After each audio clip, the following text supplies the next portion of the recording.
ভূমি মুনির হায়দার বলেছে, এটা প্রসঙ্গে যাচ্ছি না।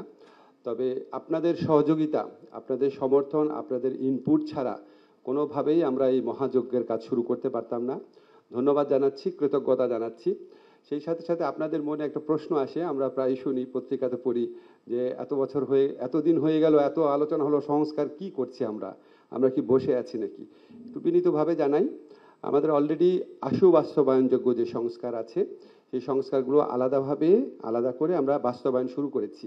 আমি তো পুরোটা বললে অনেক সময় লাগবে, শুধুমাত্র আইন মন্ত্রণালয়ের অধীনে বা আইন মন্ত্রণালয়ের উদ্যোগে কি কি সংস্কার হয়েছে সেটা আপনাদেরকে একটু খুব সংক্ষেপে বলি।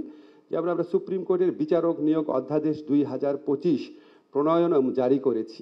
একটু বলে রাখি, সমস্ত সংস্কার কিন্তু আমরা বিচার বিভাগীয় সংস্কার কমিশনের প্রস্তাব ক্রমে অনেকগুলা কনসালটেশন মিটিং করে, আপনাদের এখানে অনেক আছেন এসব কনসালটেশন মিটিংয়ে এসছেন, 11টা কনসালটেশন মিটিং করেছি আমরা, করার মাধ্যমে আমরা এই অধ্যাদেশ এবং আইনগুলা নতুন আইন প্রণয়ন করেছি।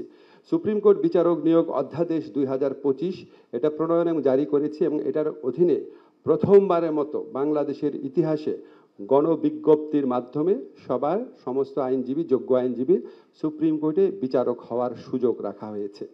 আমরা দেওয়ানি কার্যবিধির সংশোধন করেছি, এবং এখানে এখন আপনার বাদীকে দিনের পর দিন আদালতে দাঁড়িয়ে মৌখিক জবানবন্দি দিতে হবে না, এফিডেভিট আকারে দেওয়া যাবে, পৃথকভাবে জারি মামলা করতে হবে না, ইচ্ছামতো মামলা ডেফার করতে হবে না।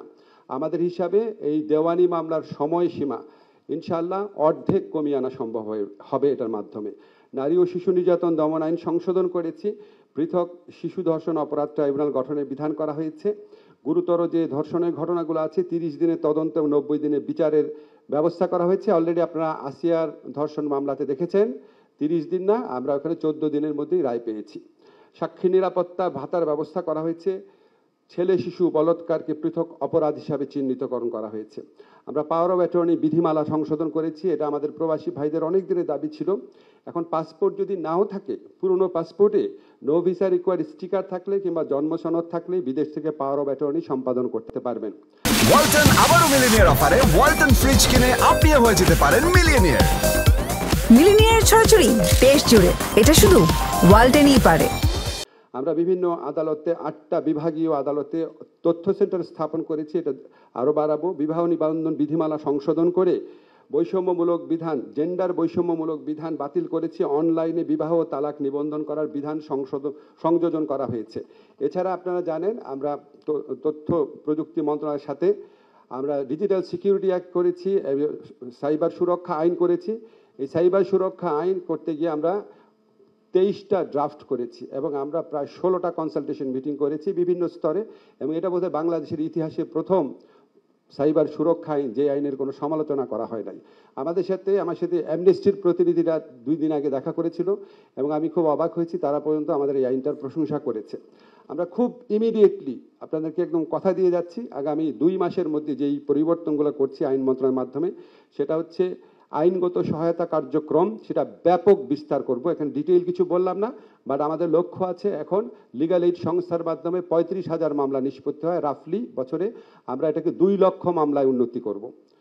আমাদের বিচার বিভাগের সচিবালয় স্থাপন, এটা 2 মাস না হলেও কাজ শুরু হয়ে যাবে, এটা আমরা ড্রাফট ল হয়ে গেছে, আমরা সুপ্রিম কোর্টের সাথে একসাথে মিলে করছি। আপনারা জানেন এটা সিভিল সোসাইটির দীর্ঘদিনের দাবি ছিল। গুম আইন প্রণয়নের জন্য আমরা 2টা আইন প্রণয়নের জন্য আমরা 2টা কনসালটেশন মিটিং করেছি, আরেকটা করে এটা ফাইনাল করে ফেলবো।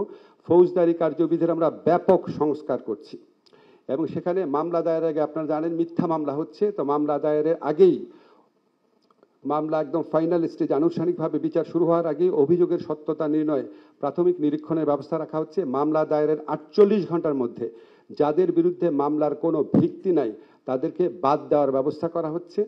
প্লি বার্গেইন, এটা আমাদের দেশে ছিল না, আপনারা জানেন ইন্ডিয়াতে পর্যন্ত রয়েছে, পৃথিবীর অনেক দেশে রয়েছে। ছোটোখাটো অপরাধ যেখানে 7 বছর পর্যন্ত কারাদণ্ড হওয়ার বিধান আছে, সেখানে আমরা প্লি বার্গেনিংয়ের ব্যবস্থা রাখছি। গ্রেফতার এবং আটক সম্পর্কে আপিল বিভাগের যে নির্দেশনা আছে সেটা আমরা সিআরপিসির মধ্যে ঢুকাচ্ছি। ন্যূনতম সময় তদন্ত বিচার সম্পন্ন করার ব্যবস্থা করছি। প্রযুক্তির মাধ্যমে সাক্ষ্য গ্রহণ করা, মিথ্যা মামলায় বিচারক নিজে স্বতঃপ্রণোদিতভাবে ব্যবস্থা নেবে, এই ধরনের আরও অনেক বিধান আনতে যাচ্ছি। এটা নিয়ে কালকে একটা খুব ব্রড বেসড কনসালটেশন হবে।